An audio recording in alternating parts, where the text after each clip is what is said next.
এখন আমি তোমাদের বলবো যে বিট ওয়াইজ অর অপারেটর কীভাবে কাজ করে।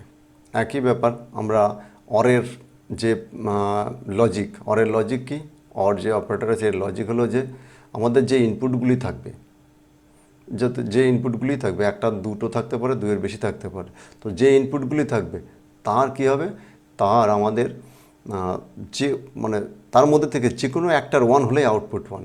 আমরা অ্যান্ডে পড়েছিলাম কি সবগুলোই ওয়ান হতে হবে, কিন্তু এখানে যে কোনো একটা ওয়ান হলে আউটপুট ওয়ান হবে। আর যদি সবগুলো জিরো হয় তবে আউটপুট জিরো, আর যদি সবগুলো ওয়ান হয় তাহলে ওয়ান, যে কোনো একটা ওয়ান হলে আউটপুট ওয়ান, শুধুমাত্র সবগুলো জিরো হলে আউটপুট জিরো হবে। তো তাকে সেটা হলো বিট ওয়াইজ অর অপারেটর।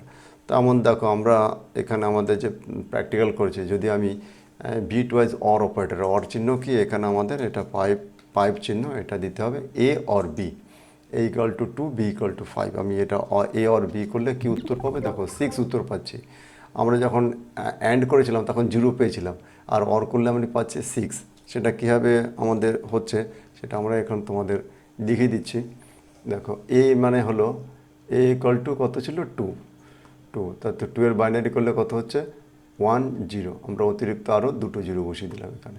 একইভাবে বি ইকুয়ালস টু কত 4, তো বি ইকুয়ালস টু 4 মানে এখানে 1 0 0, তো এখানে অতিরিক্ত একটা জিরো বসালাম। আর অরের আমরা কি বলেছিলাম, অরের লজিক কি আছে, যে কোনো একটা ওয়ান থাকলেই ওয়ান, তো এখানে দুটো জিরো আছে তার মানে এখানে জিরো, এখানে ওয়ার আর জিরো আছে তাহলে ওয়ান, এখানে জিরো আর ওয়ান আছে তাহলে ওয়ান, এখানে জিরো জিরো আছে তাহলে জিরো।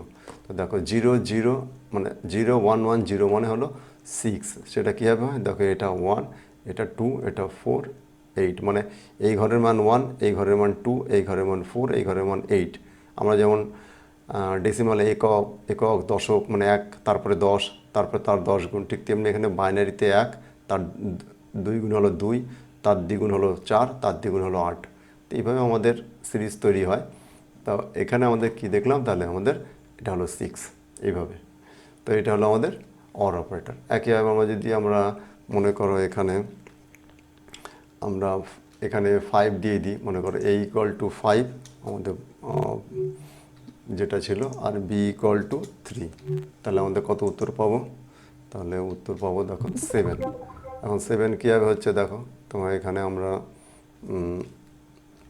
এখানে এ ইকুয়ালস টু 5, 5 মানে হলো আমাদের কত 0 1 0 1, আর হলো 3, বি ইকুয়ালস টু 3, 3-র বাইনারি করলে কত হচ্ছে 1 and 1 হচ্ছে, পাশে অতিরিক্ত দুটো জিরো। তখন 1 1 দেখো 1 হলে 1 0 1 হবে, 1 0 1 হবে, 0 হবে। তো দেখো এটা এই ঘরের মান 1, মানে এই ঘরের মান 2, এটা 4, তো 4 আর 2 6 আর 1 7, তো দেখো এটা 7 অ্যান্সার পেলাম। তো এটা হলো আমাদের বিট ওয়াইজ অর অপারেটর। তো আমরা কিন্তু এখানে এ আর বি এর মধ্যে সরাসরি কোনো যোগ বা গুণ বিয়োগ হচ্ছে না, এটা আমাদের লজিক্যালি আমাদের ক্যালকুলেশন হচ্ছে। তো এটা হলো আমাদের bitwise or operator. Thank you.